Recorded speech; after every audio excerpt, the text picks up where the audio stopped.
Today I want to bring you some insights regarding the cause and the symptoms. It is concerning the impacts, such as the inability to breathe, such as having a cough with no phlegm. Rather odd for pneumonia, wouldn't you say? And things like suddenly falling over with no other signs of sickness. All of these things can be related to something completely different. Let's explore this little reported fact about what has been happening in CH. Did you know that this country went live with fully functional FIVEG? Here you can see the announcement from a Chinese website all the way back from 2018 in April that WUHAN, we all know that city by now, don't we, will be a pilot city. Here it says a large-scale FIVEG network engineering program will be piloted in Wuhan, live by fall 2019. Furthermore, their hospitals have been supercharged with this most of all, FIVEG or 60 gigahertz frequencies. Yes, here you can see Huawei, CH biggest telecom provider, is attempting to show their philanthropy by donating FIVEG equipment to that. Everybody heard about the hospital that went up in 6 days, right? Did you hear that they donated the equipment to it before they even were functioning? Now, what does it do? For those of you who don't already know, in 2015, over 200 scientists from 41 different countries already communicated their alarm to the United Nations, to the UN, and to the WHO. By 2019, 26,000 scientists had signed the petition calling for a moratorium, an urgent and complete halt to the FIVEG rollout due to its having been proven, quote, harmful for humans and the environment. FIVEG, specifically the 60 gigahertz frequency that is being used in CH right now, and by the way, which is slated to be released all across America, has very specific biological impacts that very few people realize.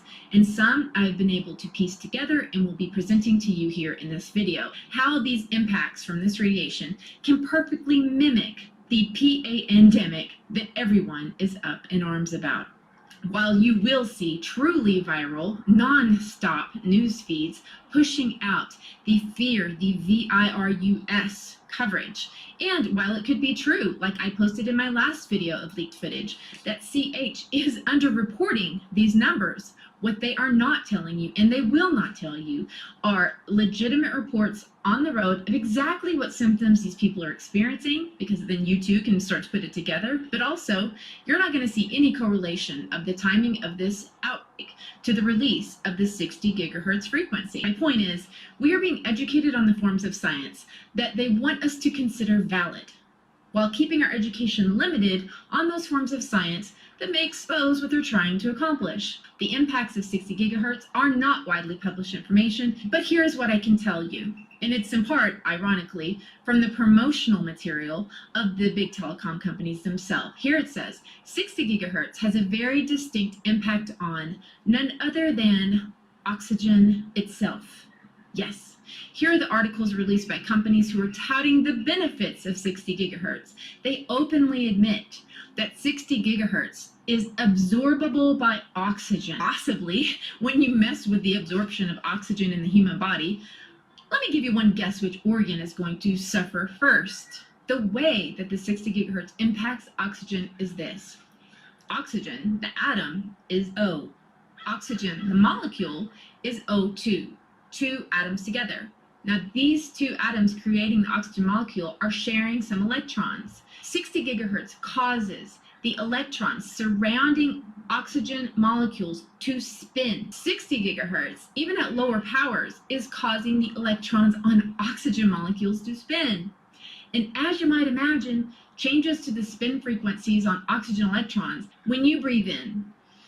The reason that breathing air into your lungs gets oxygen into your blood, and therefore in important places like your brain, is because the oxygen entering into your lungs gets picked up by a very important iron-containing protein called hemoglobin in your blood.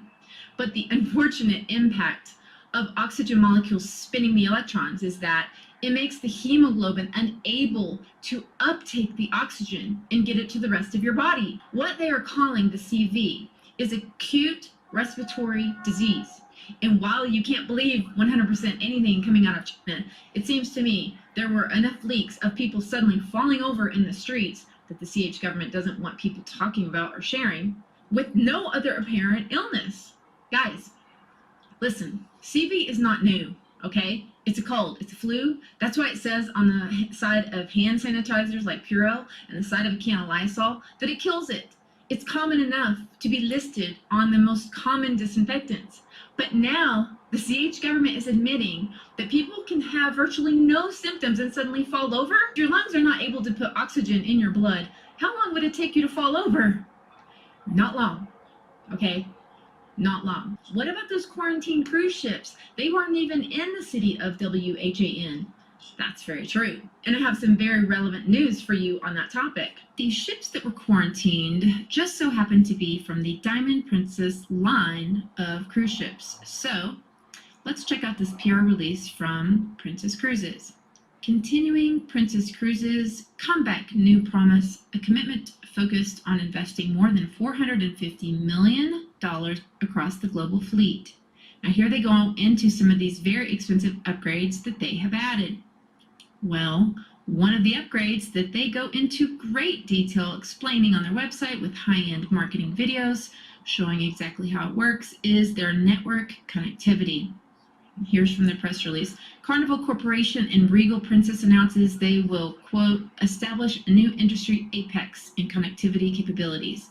It says, using its newly developed connectivity service, MedallionNet, and working with SES networks, powered by our O3B fleet of MEO or medium Earth orbit satellites.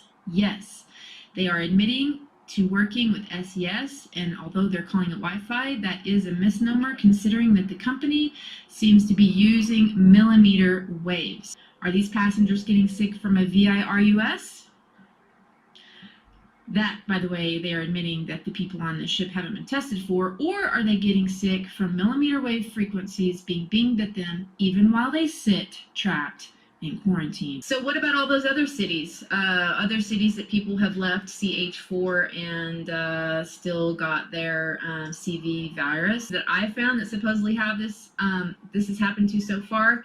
They are people who are already openly advertising that they have FIVEG themselves. It states the exact site of the facility is not being disclosed, but information in Chinese research journals suggests it was in the Huazhong region. Oh, just so happens to include Wuhan. This was an interesting paper released by one specific hospital in WHAN, and this doctor with this YouTube channel, he was going over them in great detail. You know, a lot of people have a lot of attention on this, but unfortunately, they're not looking at it through the eyes of the FIVEG that I'm sharing with you now, and so a lot of things to him don't make sense, but when you look at it knowing this, it all fits together rather perfectly.